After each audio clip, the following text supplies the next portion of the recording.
Good afternoon, colleagues. My name is David Ennis. I'm the director of the International Foundation for Electoral Systems in Indonesia.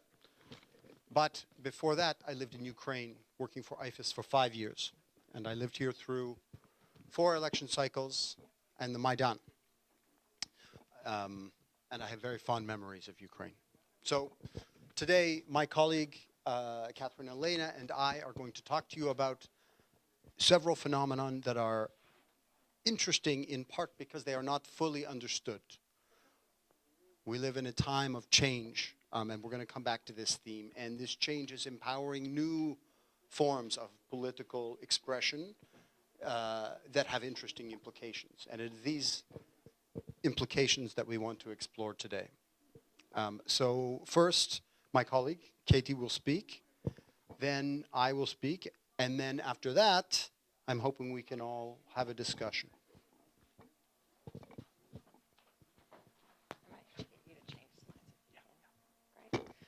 Well, thank you. It's a pleasure to be here with you today. My name is Katie. This is actually my first time to Ukraine. I have been here for 4 days.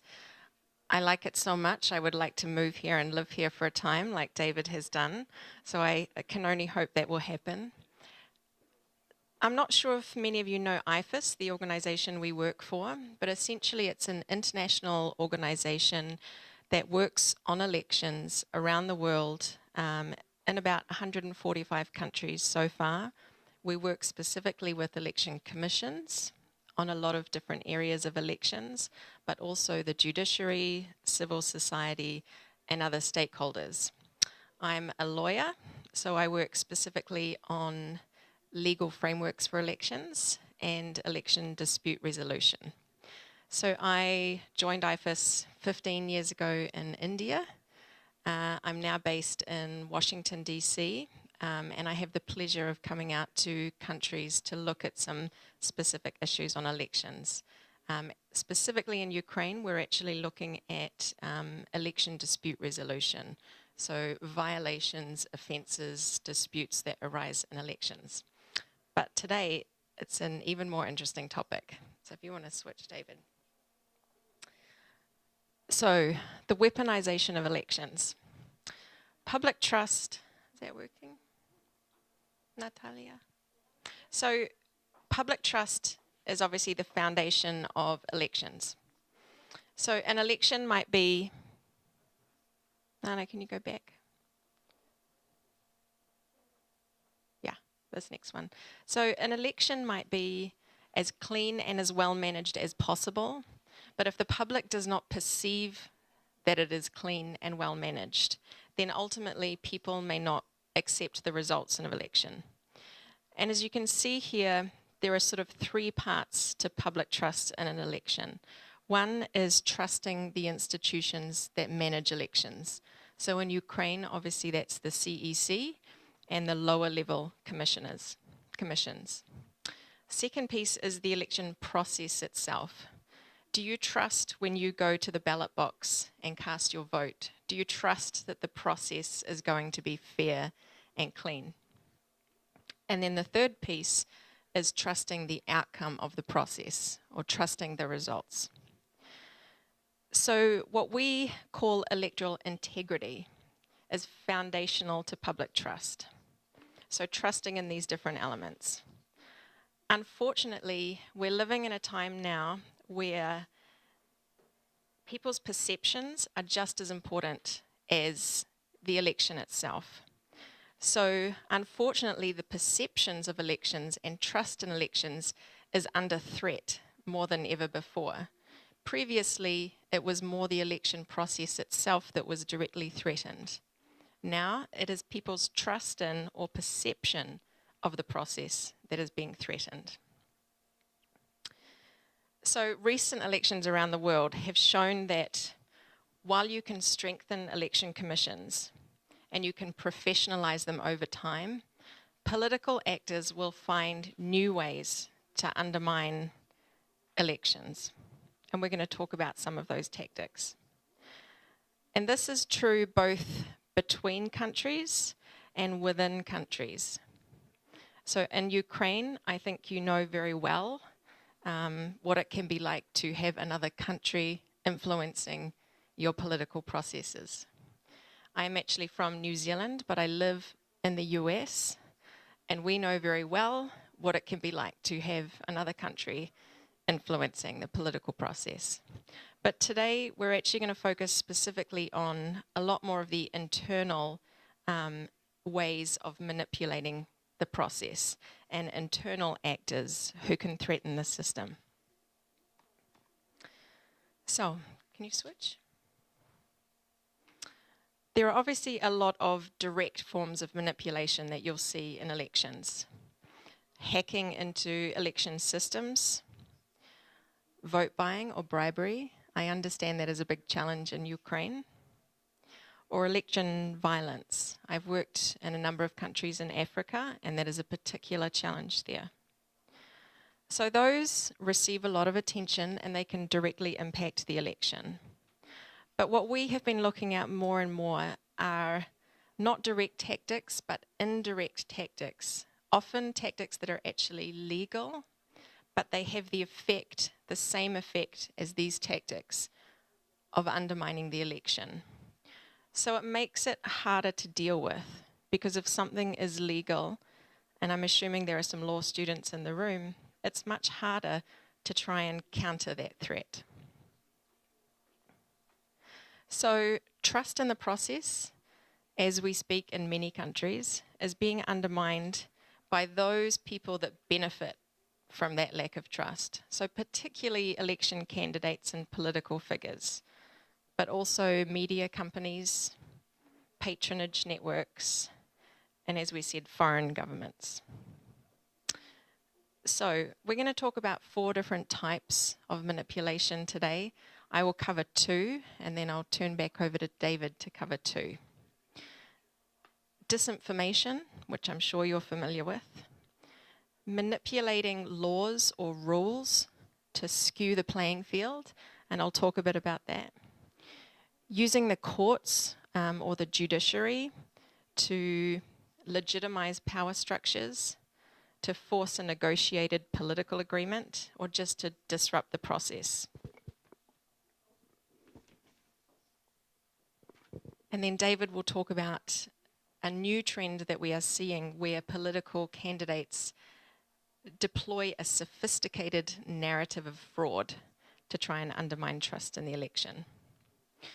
So you might ask, some of these don't seem so new, and you're right. Political manipulation of elections has been around for a long time. But what's changed very fast is particularly the internet. And I think latest stats as of last year shows that internet penetration has grown to almost 50% globally. And more than 80% of youth in 104 countries are online. So when it comes to elections, I like to say that time and space has changed. With time, the internet now means everything is immediate. And this has a big impact on electoral campaigns in particular, because information can spread at light speed. And then with respect to space, this comes back to perceptions. Essentially, the internet has created a space where there is a second-tier reality. So elections are more than ever before based on what people think, based on what they are reading online, and not on what the reality might actually be. And having lived in the US for the last few years, and through the election of President Trump, it's been an interesting time to watch that phenomenon. So how do we tackle some of these trends? David and I have been brainstorming, and we don't have a lot of answers to that, but we can raise some of them. One challenge is not trying to fight political actors on the same plane, because normally they have more resources and they're not constrained by the same rules or ethics that we might be. But we need to somehow innovate and remain effective and adapt in what we're doing while everything else is changing so quickly. So 2 of the tactics that I'll just quickly talk about and just give you some illustrations. So manipulating the legal framework for elections. So I've worked a little bit in Cambodia, quite a challenging country, and it was starting to slowly emerge towards democracy. I was out a couple of years ago working with their election commission, and they had very promising local government elections about a year ago now. Unfortunately, since that time, the government changed the laws to basically eradicate the opposition party and forcing the key opposition candidate that you see here to not resign, but essentially to dissolve the party. So it was a legal measure in the sense that they would just change, the government had the right to change the law, but in effect, it goes against all democratic principles and has impacted democracy in that country. And many international donors have since pulled out of Cambodia. The next one. So this is Myanmar or Burma, where I've been a couple of times in the past few years. I love this photo because in Myanmar, all of the different agencies of government wear different uniforms. But you'll see here the big military contingent. So in Myanmar, they have written into the constitution that 25% of the seats in parliament must be for the military. So again, it's legal, it is in their constitution, but it was deliberately done to manipulate the strength that the military had in the parliament. I go to Kenya. So this is Kenya, and this is a little bit more nuanced. Kenya wrote into their election laws that election technology of different types was compulsory in the country. They did this because there was a lot of lack of trust in the election, and the parliamentarians were saying that technology was a way to build that trust. But they made the legal framework so tight that it was very difficult for the election commission to put it in place. So I was out there a year ago helping the commission to write their rules around election technology. And when we wrote them, we put in place that there must be a fail-safe fallback onto manual paper if the technology fails. Unfortunately, those rules must be approved by Parliament. So when they went to Parliament, they took that out, or they restricted it, so that the Commission was forced to rely almost solely on the technology. So I don't know if many of you followed the news, but the technology did fail in a sense, and the entire election ended up in court, and the election was actually annulled of the President of Kenya and had to be rerun. And it's a very subtle way of just manipulating the rules to make the election very, very difficult for the Election Commission to run. The next one. This is the United States, Pennsylvania. And this is essentially a map of one of the congressional districts in Pennsylvania. And you can see how it has changed over the years in shape, and what we call a process of gerrymandering, which is basically when the government changes the shape of the district to encompass certain populations who vote a certain way. So for example, in the US, African American voters who might vote particularly Democrat, they would put them all in one place or spread them out to dilute their vote. So it's legal at the moment because they have the power to draw the boundaries, but it ends up completely skewing the playing field towards one party or another. This case is actually in the Supreme Court in the US at the moment, who will be deciding if this kind of gerrymandering is legal. So, next challenge, if you can switch, David. Using the judiciary. to manipulate elections. So there are different ways to do this. This first example is Rwanda, where the president was seeking essentially a third term. This is quite common. It's actually called third termism across Africa. So changing the constitution or the laws so that the president can have a third term, making it legal. Do the next one. This is the Gambia. I was out there last year when they had elections. Very tiny country in Africa, and they still vote with little glass marbles that they put into a tin. So in this instance, Jammeh was the dictator for 20 years in the country, and during the presidential election, he was defeated by the opposition candidate by a decent margin. The Election Commission tabulates the results using an Excel spreadsheet. Unfortunately, they had a tiny error in their Excel spreadsheet, which they discovered, and it meant that the margin of victory was smaller. So Jammeh, rather than conceding, he decided that that mistake, he was going to call that fraud, and he took the case to court. Now, there was no Supreme Court in the Gambia at the time, so he appointed certain judges to be able to hear his case that would be loyal to him. This actually resulted in a military standoff with the countries around the Gambia, eventually forcing him out of office.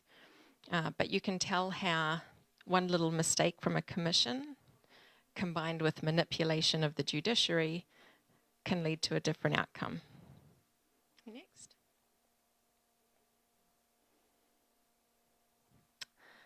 Pakistan, I worked on for a few years over their 2013 elections.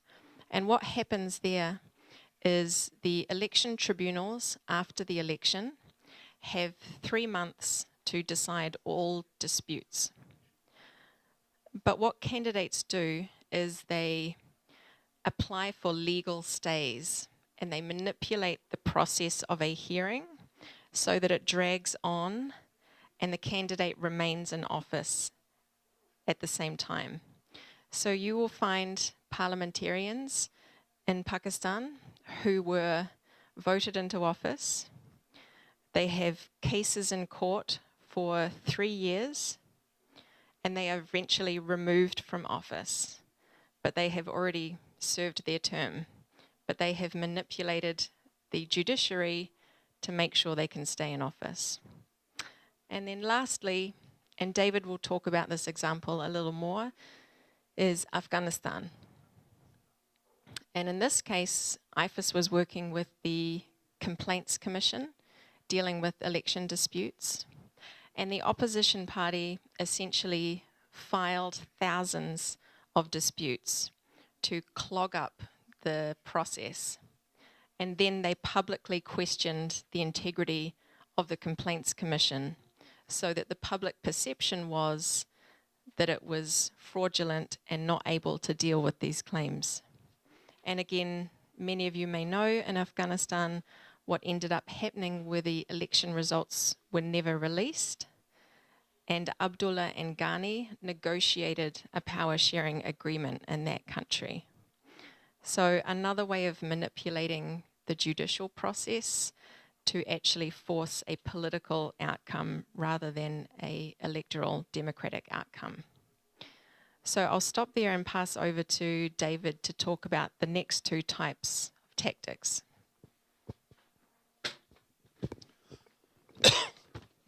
All right. So the fundamental premise, as I see it, of the talk that we are giving today is that political life is changing.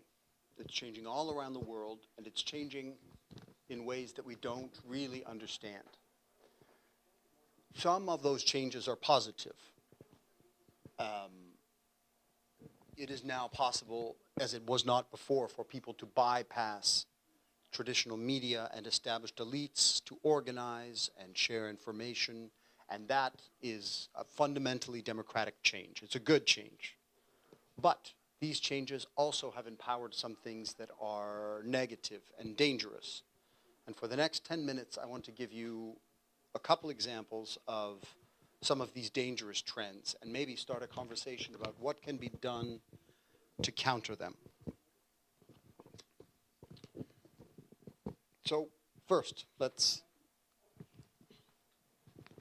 look at disinformation. Disinformation has been around for as long as there has been politics. People always make up bad stories about their political rivals. But it does seem that around the world, disinformation is taking on a more and more important role in elections, even in countries where this was previously not a major issue.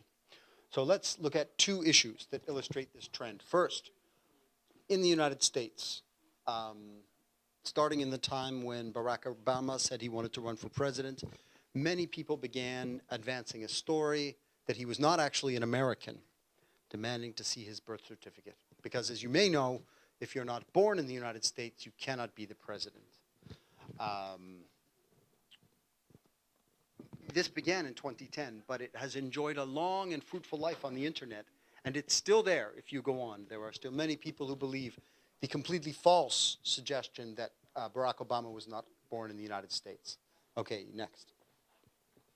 Now, similarly, in a totally different part of the world, we have this man, Joko Widodo, also known as Jokowi. He's the president of Indonesia. He was a young reformer from outside the elite circles of power and captured people's imagination and won and became president. But as he began his rise, people began spreading rumors that he was not a Muslim at all, but that he was a secret Christian, that he was only pretending to be a Muslim. And if you show the next slide, this was preposterous and could not possibly have been true. And many religious leaders came forward to say, no, he's a Muslim. He's part of our congregation. But it did no good. There were people who wanted to believe this story, and so they did. Now, in both of these cases, the stories were spread by their political enemies to gain partisan advantage. And it may be that the people who started these stories didn't even believe in them. And in both cases, there was clear evidence that it wasn't true. These are not debatable points. And yet, the stories captured people's imagination, and they lived on in the internet. Many people believed them, and to this day, there are people who believe those stories if you go on the internet. Now, we don't really know how big a problem this is, how many people are swayed by this kind of disinformation. Because it may be that the kind of people who believe this disinformation don't vote, or they were never going to vote for these people anyway. They disliked them from the start, and that's why they believe the stories.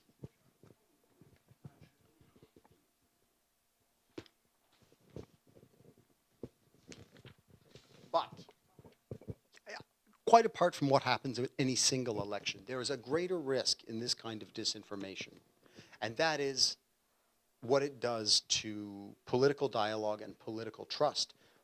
Once you have information that is out there being circulated and being accepted that is plainly false, what does that do to the political culture that democracy depends on? If people are believing things that are plainly false, how can they trust each other? How can they trust the media or the leaders? I think it's a very dangerous problem, and one whose implications for the long term have not yet been seen. So how can you respond to this? The first instinct of many journalists and civil societies is to try and figure out the truth and tell the people the truth. But in fact, research in the United States, where this has been common, has shown that that's not the most effective technique. Presenting people with the truth doesn't stop them from believing these stories. And in some cases, it may actually reinforce their belief in these stories. The reason being they don't trust. They have lost trust in authority figures, in the media, in politicians. And so they're not going to listen to that kind of reasoning. Another approach, which is more traditional, is to try to set up a system of censorship. In Indonesia, they have established a cyber security command to find and remove fake news from the media, which I think is a uniquely bad idea. It's almost certainly not going to be effective at stopping this kind of information. And by trying to suppress it, it may also lend it a kind of credibility. Right? If it was total nonsense, why would the government be trying to suppress it or something like that?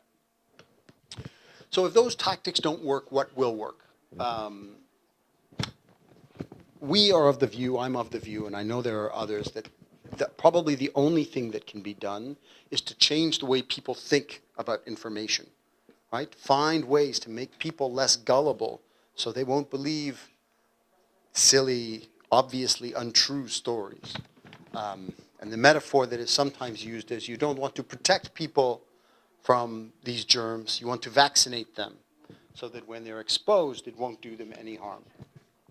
And I think in theory that's right, it makes sense. But how to do it, this is a more complicated matter, and I don't have a ready answer for that. The education system possibly can help people become more sophisticated in how they read media, but I think civil society activism, youth activism, is one area where people could be swayed. Okay, that's what I have to say about disinformation. It's a big topic and an interesting topic, but we only have so much time. So let's talk now about the fraud narrative. Katie referred to this already. A fraud narrative is where a candidate, either before or during or after an election, starts saying, look, this election was rigged, it was fake, I really won, you know, I don't recognize the results of these elections. And I think the most famous case in recent years was in the election of Donald Trump.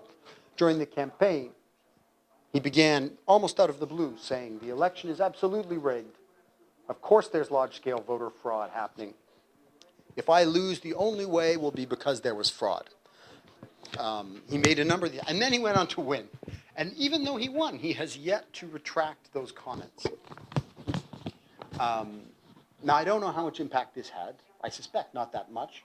But so far as I know, Trump is the first major American politician to openly suggest that the American electoral system is corrupt. Something that no one has ever said before, and it's, you know, it's hard to gauge what kind of impact that has on a political culture that is used to thinking of its elections with a high degree of confidence. Okay, I want to share with you two examples of fraud narratives. One that illustrates the dangers of fraud narratives, but one that points maybe to some ways to combat the fraud narrative. So let's look at the next slide. Okay, the first example I want to talk to you about is Afghanistan in 2014.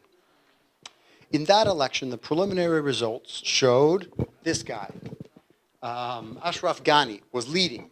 Going in, the polls showed him leading. The preliminary results showed him leading. Look, he's happy because he thinks he's leading. But then his competitor, this guy, Abdullah, said, no, he's not winning. There was massive fraud on an industrial scale. His supporters filed hundreds of complaints, and he said, actually, I'm the winner. Then,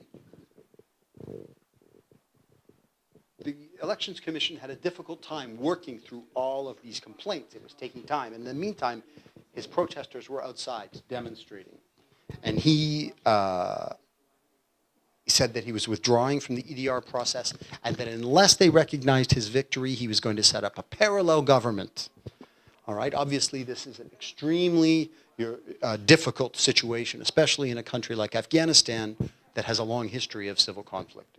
So, after several weeks of this, people were so concerned that this man, the American Secretary of State, went and he negotiated a compromise where they both got to win. This deal, I think, saved the peace, but I think it has done incalculable damage to the idea of democracy in Afghanistan. I mean, you know, democracy in Afghanistan does not have long, deep roots anyway. It's a place where people don't have a whole lot of confidence in that system. And I don't think that this did anything to foster further confidence in the system.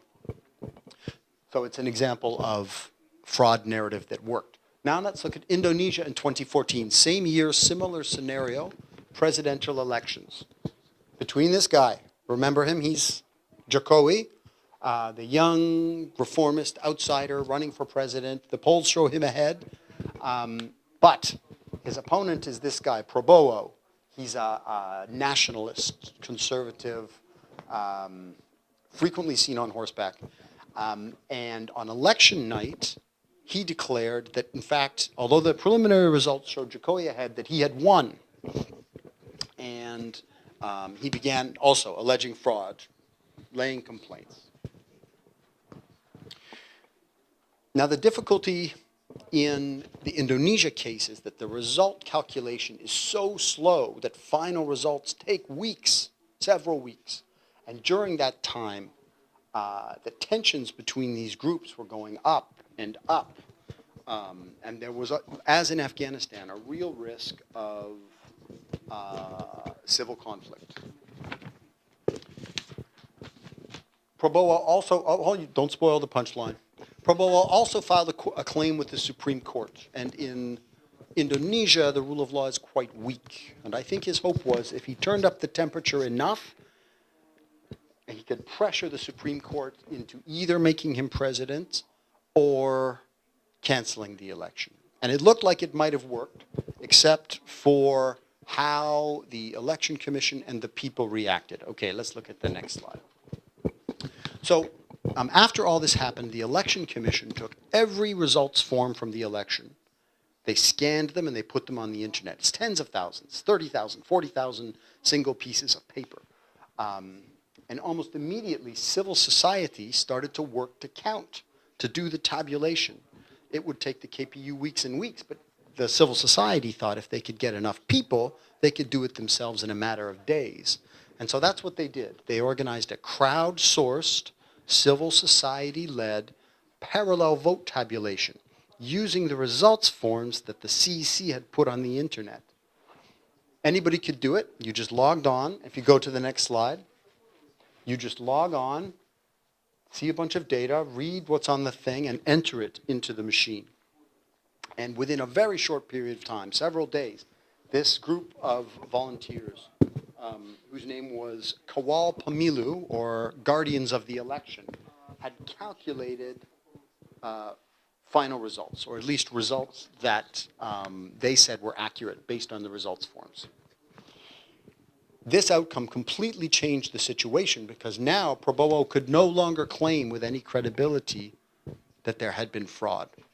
And so as soon as this happened, the temperature came down, and the Supreme Court ruled 9-1 that Prabowo had lost. If we go to the next page, here they are. Prabowo and Jokowi, they're shaking hands. Prabowo accepted his loss. Jokowi wins the election. Okay, so what are the lessons in this situation?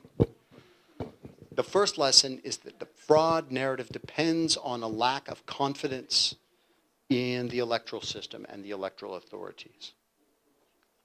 Right? People will believe that fraud is a possibility if they think the electoral authorities are not to be trusted. And so, the corollary is the authorities need to do everything they can to win credibility with voters and to be transparent. The second lesson here is that committed and engaged citizens can make a critical difference in a situation like that. These Kawal Pemilu people, these election guardians, they weren't that many. Maybe 1,000, maybe 2,000, almost all college students. And by working in a clever way, they were able to turn the tide on a situation which could have been very different indeed. All right, I want to sign off just by offering a kind of a meta-analysis of these phenomena, because they're all different, but they all share, I think, one thing in common, and that is they feed off a lack of trust, a lack of public trust in the election authorities, the mainstream media, political parties, It's in that environment of low trust that these kind of tactics can find success. And that's especially true for youth, incidentally. You know, youth start out being untrusting and cynical, and they're also on the internet all the time. And the internet is where disinformation and other bad tactics flourish. So maybe some of you are familiar with this phenomenon. So if this is the case, then people don't believe fake news, for example, because they are idiots. They believe it because they don't know who to trust. They don't have any common basis of reality to draw on. And that's a tough problem to fix. I don't know how you fix it. I don't know that it's going to get better. Maybe it will get worse. But it does seem to me that it's a real challenge for our future to build a common understanding of things that is bigger than partisanship, where we can all agree that something is crazy and untrue or not. Okay, those are my comments on these issues, but maybe Katie and I can take some comments, questions.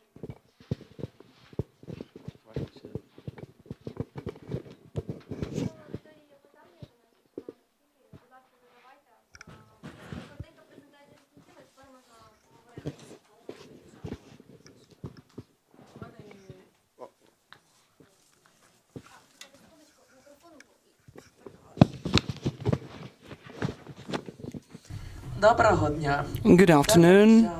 As the presentation was as for the electoral law in the world countries, especially in the countries where we are having certain conflicts, I've got such a question. What do you think? What is the most efficient way to fight the speculations and certain frauds at the elections? In your opinion, what's the most efficient way? Well, I think it depends. I think it depends on the nature of the fraud. I think, as I said previously, the strongest defense against fraud of all kinds is an educated and engaged citizenry. Now, I know that actually is a very high aspiration, because in most countries the citizens are neither educated nor engaged. But if I had to say one thing, that's the best defense. I would agree, and just add to that transparency in all facets is really important. And I think that's one of the lessons from Indonesia, was trying to make the genuine results as transparent and publicly available as possible. And I would argue the same thing for all elements of electoral reform. For example, if a country is developing new electoral amendments or new election rules, there should be as public and transparent and consultative as process as possible, so that the manipulation that might be inevitable could at least be limited. So when I was in Kenya helping to draft those rules, what was a challenge is that the parliament could take those rules and essentially rewrite them the way they wanted to, without the transparency and consultation as part of it. So there is a saying that sunlight is the best disinfectant, and I think for elections that's very true. Видним. Тож я сподіваюся, що це стосується і виборів. I've got a question. In the context of the lecture, I've got two questions for you, as for Ukraine, of course. So, as you know, very soon we'll have presidential elections in Ukraine, and I'd like to ask you, what do you think? What are the key threats and hazards and challenges as for our presidential elections in Ukraine? And taking into consideration the whole history of independent Ukraine, what do you think? Can we consider that the elections were legitimate? Or maybe, what were our elections which were the...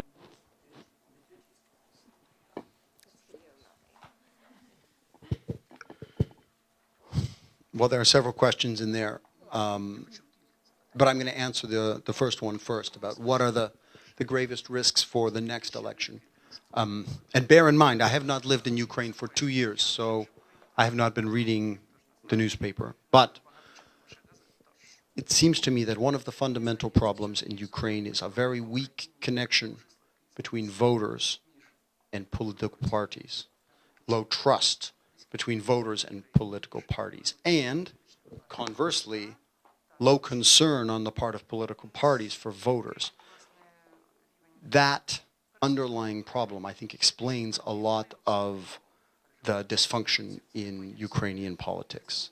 And the reason why people, so many of them, are so dissatisfied with what's happening in politics. You know, if you look at polling and you ask people how satisfied they are with the Verkhovna Rada, for example, it's extremely low. And yet, all of them won election. So, in my opinion, for the long term, the greatest risk is the disconnect between people and the politicians. And I have no idea how that disconnect can be bridged. As I said, I've only been here for 4 days. But one thing I think that I have learned that is quite similar to other countries where we work is there is very little prosecution or punishment of offences during elections. So what I understand in Ukraine is there is a lot of vote buying and there is a lot of abuse of state resources. And unfortunately, the criminal justice system does not necessarily punish those violations. So what does that mean? It means that it becomes a very effective campaign tactic. So if I am a candidate, of course I'm going to give you money to get your vote because I'm not going to be punished for it. So I know there are some civil society groups that are starting to monitor punishment and prosecution of election violations. And I think, again, that's a transparency measure to try and drive more prosecution. Otherwise, anything just becomes a campaign tactic to win.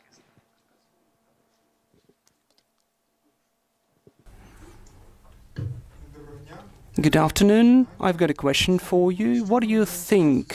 What can the civil society do for the next presidential or parliament elections to be comparatively honest in comparison with all the previous ones? What can the civil society do?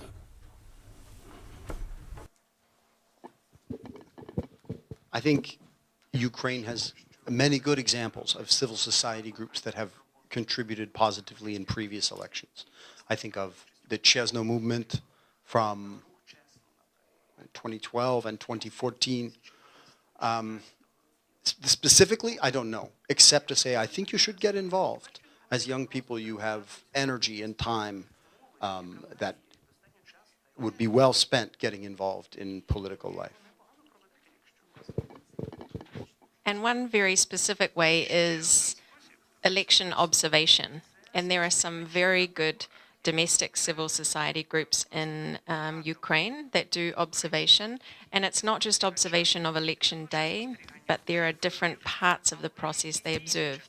So Opora is one that I mentioned that is observing the complaints and disputes and prosecution process. And it's very effective to try and change that issue. Another one is campaign finance. So there are civil society groups that can monitor what candidates are spending. So monitoring the money that's going on in elections. It's a little bit challenging in Ukraine, but it's been very effective in other countries. So if you have an interest, those types of election observation missions are very effective. Довело свою ефективність. Good afternoon.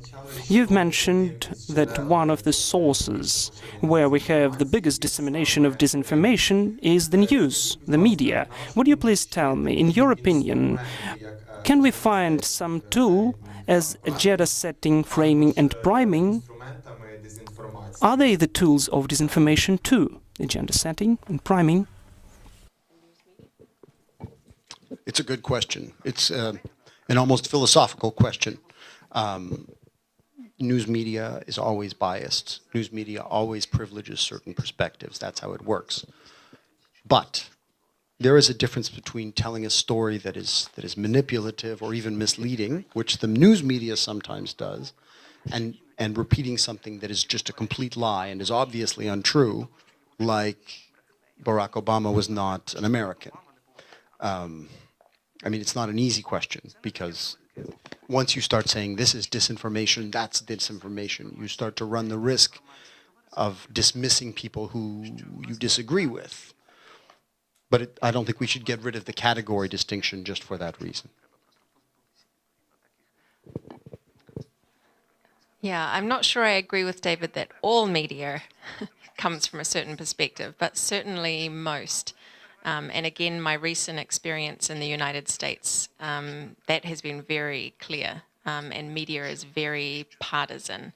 I think you can't necessarily change that. You can change and help people to digest the information.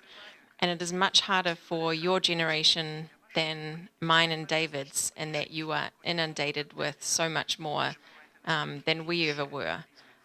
So I think building resilience to that. I think what David talked about with respect to fact-checking is important. After the presidential election in the US, the Washington Post, one of the biggest newspapers, set up what they called a fact checker, where they were checking different claims that were coming out. And after a few months, they actually shut it down, because what they found was they were giving oxygen to fake news. So by raising it and trying to fact check it, they were just recycling the news over and over. So that was actually more damaging than not having that. So I think the longer term education of how people consume media is going to be key. Це і є вихід. I've got a question as for the voters. We'd like to make our vote consciously, but how can we differ the real candidates who are ready to make good for the country and the empty promises of the politicians?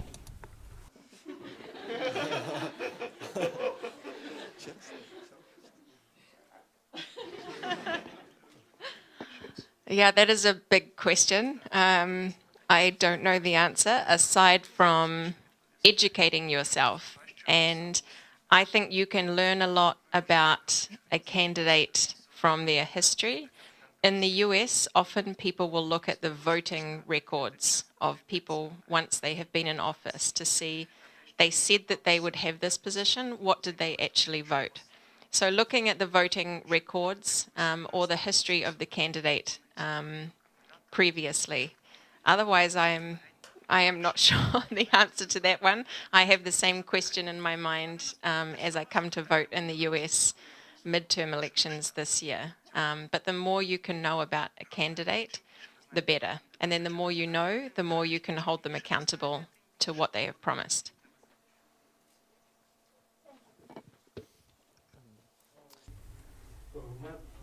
I've got the following question. Would you please say, if they say that there were some illegitimate elections, they were not lawful, what was the biggest violation of the bribe, or during the calculation of the votes by the, for instance, Central Election Committee?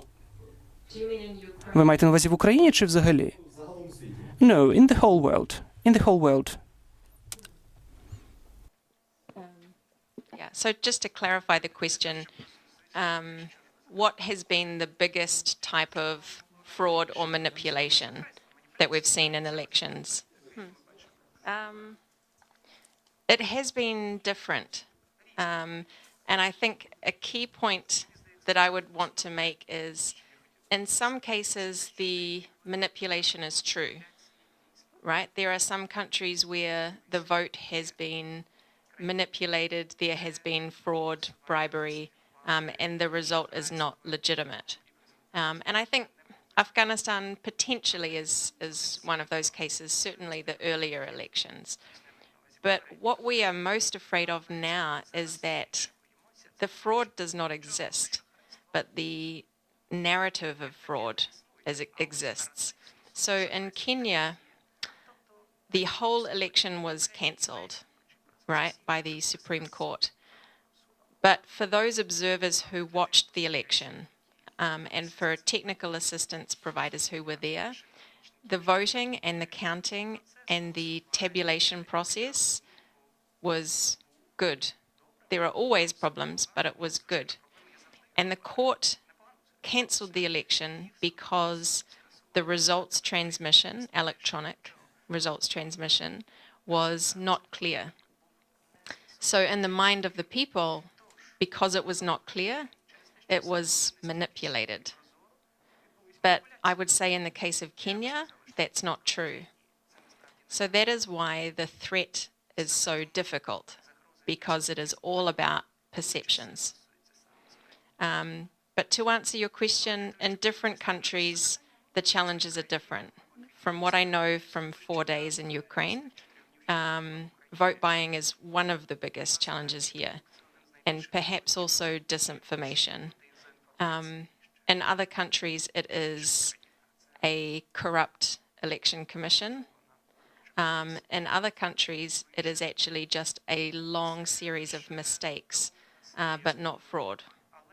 So it can be different depending on the context and the legal framework in which elections take place.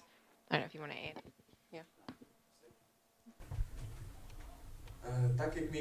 As my colleague has already mentioned about the presidential elections, I will mention about the presidential elections which will be sooner. I mean, the presidential elections in our neighboring country, in Russia, which will take place in March this year. And as it's known, one opposition candidate wasn't let to take part in these elections. I would like to get to know about your opinion about this fact. Thank you.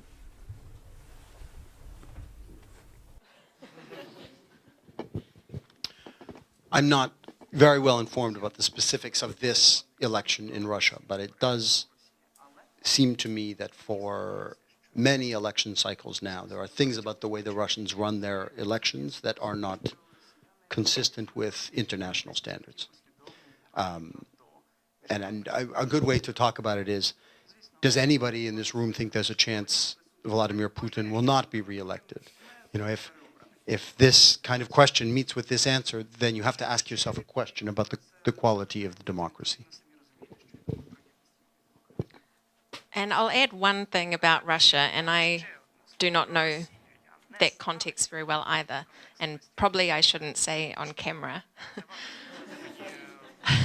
But it is also an interesting example of a government that is manipulating public perception, but in a different way. So elections in Russia are not necessarily fully democratic or meeting democratic principles, but the government does make some democratic concessions in allowing certain types of opposition and making certain legal reforms or regulatory reforms which are democratic, but they're not democratic enough to sway an election or to impact who is in power. So it's quite interesting, though, that they want to manipulate public perception that the elections are, in fact, democratic. So we might cut that piece out of the video, but it's a different type of manipulating, again, how people think about the election. So can we think that the boycott of the elections is the only way to protest against the elections, which are sometimes are dishonest even at the stage of the preparation of those elections? I definitely understand the motivation, but I would say the opposite. The more people who can come out to vote, the more you can change your system. The more you can get involved in election observation, the more you can help fix it. I've never really seen a context where boycott of a vote has been successful in any kind of long-term systemic change. The only successful strategies that I've seen are engaged civil society. And for smaller groups of people who are really interested, join political parties, form a political party. a few years ago, there was a party formed here in Kyiv. They rode bicycles around. Their symbol was green. Are any of you old enough to remember this? They lost. They didn't win. But it was a group of students and young people who formed a new party based around liberal principles and environmentalism. And I thought that was great. Прекрасно. In your opinion, do we have some minimum percentage of the people who have voted, I mean, took part in the elections, for the elections to be considered existing, for them to be? I'm not 100% sure, but I don't think such a threshold exists in Ukraine. Sure. It's a really interesting question in countries that have certain parts of the country that are in conflict, you know, and as Ukraine can face. In Afghanistan, they are asking the question now because they have elections coming, and they are now saying that the Taliban is influencing around 70% of the country. So they are asking the question, if elections cannot be held, or if the turnout is so low, will it be a legitimate government? And I would still say yes, because otherwise you are going to have an illegitimate government staying in power. So the challenge instead is the Election Commission is under an obligation to get as much reach as possible, to allow as many people to vote as possible, even if that involves using the police and the security personnel to try and secure voting. But there's no international minimum percentage. Would you please tell what's your attitude towards the implementation, like it's in the European countries, some responsibility, maybe administrative responsibility, that you don't attend to the elections?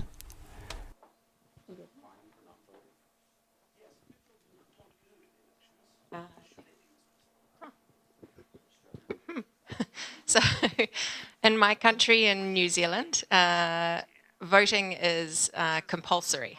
So you are supposed to vote under the law. And I think maybe there might be a punishment, but I don't know what it is. So I think in my culture, that's normal. And I think it's a good thing. I believe in people exercising their civic duty. But it is never enforced. So I don't know, David. I take a somewhat different view. You know, if people cannot be bothered to go to vote, if it's not meaningful enough for them to do it, if you make them go, you know, what kind of vote are they going to cast? Are they going to be informed, thoughtful votes, or are they going to be uninformed votes? There is one interesting trend that I'm seeing in some countries, most recently in Nepal, where people want to have on the ballot a no vote, so no choice. So they want to exercise their right, but they are so disappointed in government that they want somewhere to be able to say, you know, I vote for nobody, but I do vote. So it's an interesting approach. Good afternoon. Would you please tell me, in your opinion, are there any universal principles of the electoral process in the whole world which had some universal character and have some compulsory force? Yes. There are many such principles. They are encoded, recorded in various human rights documents and international treaties, starting with the UN Declaration on Human Rights, the International Covenant on Civil and Political Rights, of which Ukraine is a signatory, the various European instruments, which I think Ukraine is a signatory to, the Venice Commission. You want to add? No. It will be very boring if I list, but that is part of IFES's work when we go to a country, is to talk about the international principles that exist and try and encourage that country to put those in place in their legal framework, in their electoral system, particularly when the country, like Ukraine, has already signed on to the international treaty. How much more time do we have, Natalia? We have time.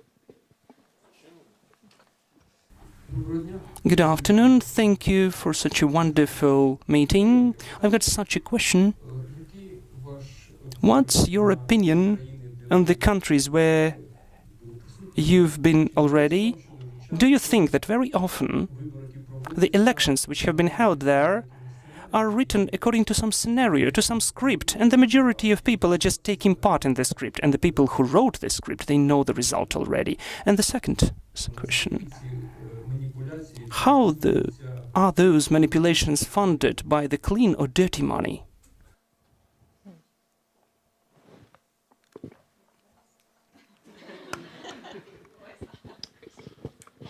It's a difficult question, and I think the answer probably varies from country to country.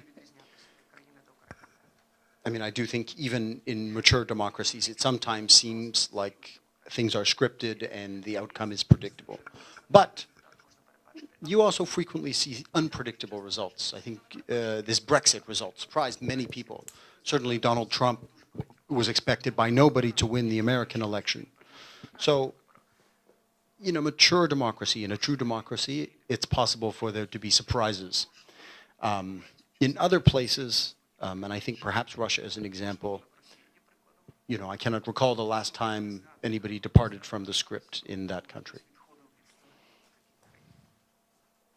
I hope I'm doing justice to your question. It seemed to be rather complicated. I think there is a process of democratization that countries move through and that we try and encourage countries to move through. And you will sometimes see what we call a transformative or transitional election. And Myanmar or Burma is one example where for many, many years they had elections, but they followed the script, like you said. And it wasn't always about money, people being paid to vote. It was more loyalty or threats to power. But you can come to a point where a country will go through that transition. And even though Myanmar has 25% military in their constitution, they have taken steps towards more democracy. And I think a challenge for us and for international donors looking at certain countries, we want that change to be much faster. But I don't think it can be. And I think you look back to other countries with a long history, even the US, their democracy has continued to change and they still face new threats. So I think constant vigilance and constant strengthening of democratic processes is important. But those transitional elections exist, and the Gambia was another example recently.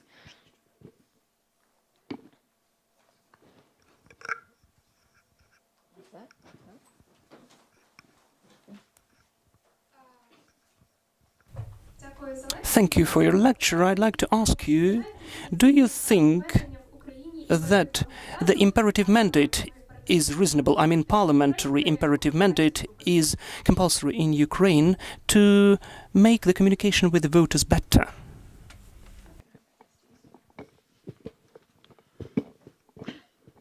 I have mixed feelings about this imperative mandate question. As my European colleagues always remind me, it is contrary to European best practice. On the other hand, I understand why many Ukrainians feel that it should stay. It seems to me that this imperative mandate question is a symptom of a deeper problem of lack of trust between people and politicians, between politicians and politicians. And I don't know how you solve that problem. Thank you.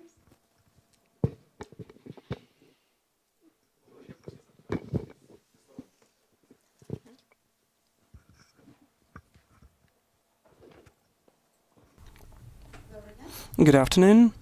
I'd like to ask you, what do you think if, for instance, we take the elections of Trump and Hillary Clinton? In the second round, there were some unpredictable results for the international community and for the citizens of the US. So maybe there shouldn't be any of the... Should there be some of the additional elections if there were lots of protests and unsatisfied citizens? Maybe I have to turn off the camera again. So yes, the results were very unpredictable.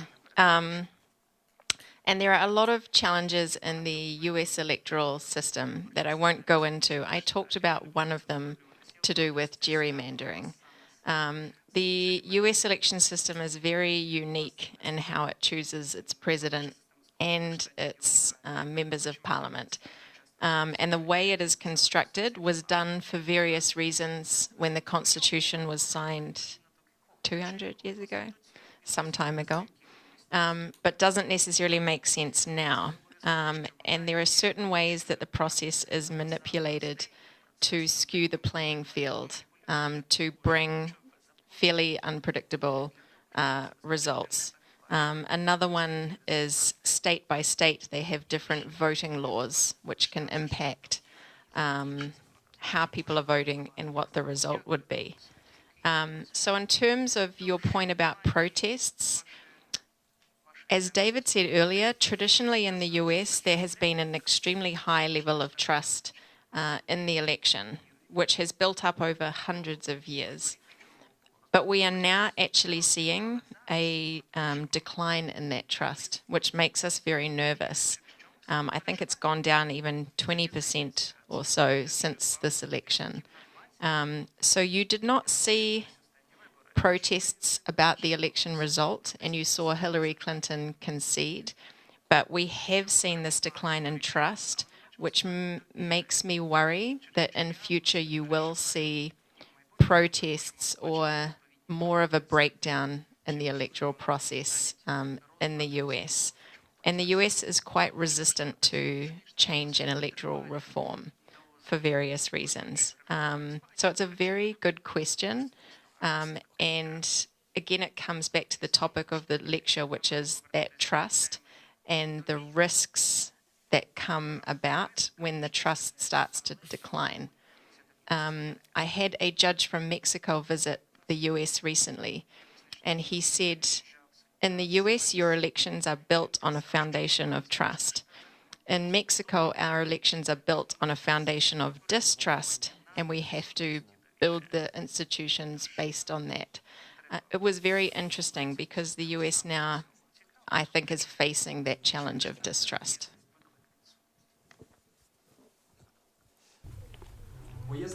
My question is maybe not about the elections in the countries, but elections in different international organizations.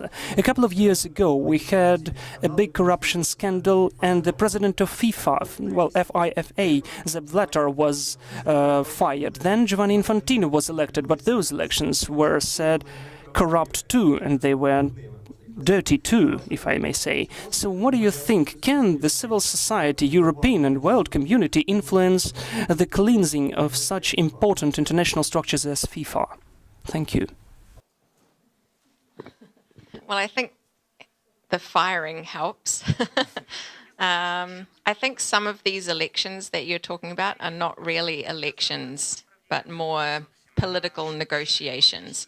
And I think some of that is true for the UN, United Nations, as well.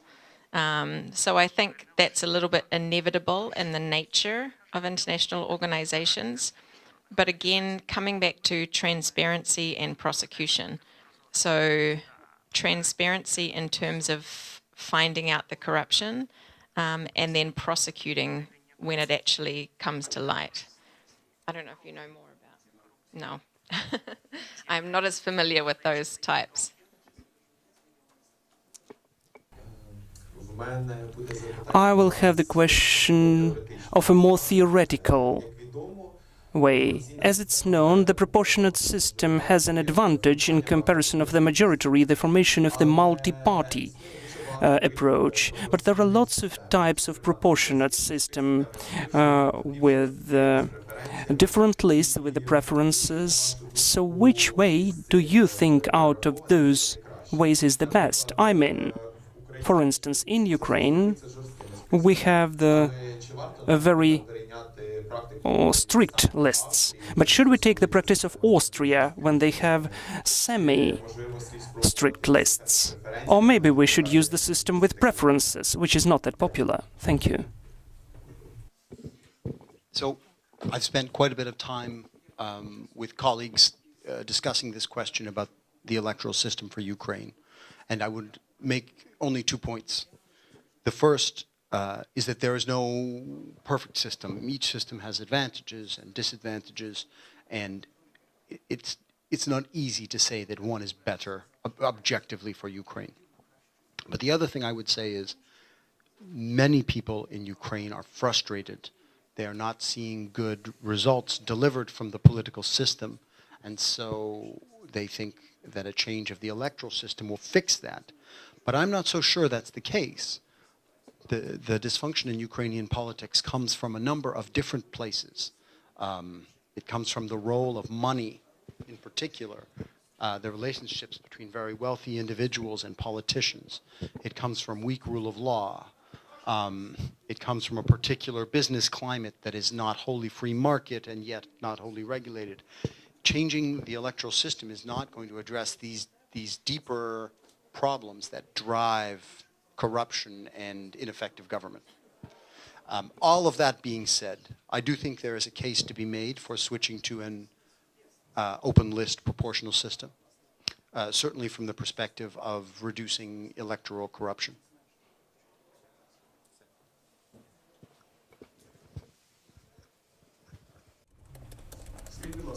Would you please tell, in your opinion, what's more efficient, to have the elections in one tour, in one round, when there is the certain majority, 50 plus for one candidate, or 2 and more rounds to define the worthy candidate? And as for that, what do you think? Can the elections be cheap for the country? I mean, in spending money.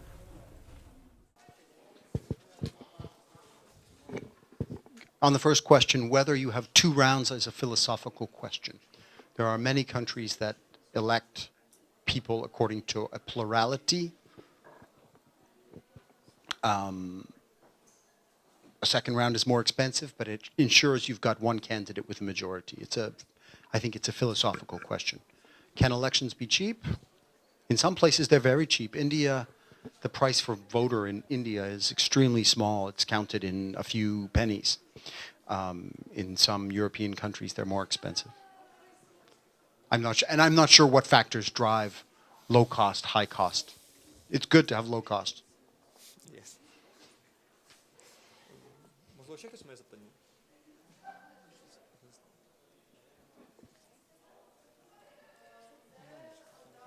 Тоді ми хочемо подякувати від нашого студентського наукового товариства нашим лекторам за справді надзвичайно цікаву і інтерактивну лекцію. Ми почерпнули для себе багато нового.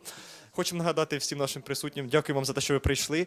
Лекція проводилася за підтримки студентського наукового товариства правників Києво-Могилянської академії «Сколяріс». Це був наш перший захід, і в подальшому ми сподіваємося з вами на нашу спільну співпрацю. А зараз давайте подякуємо нашим лекторам.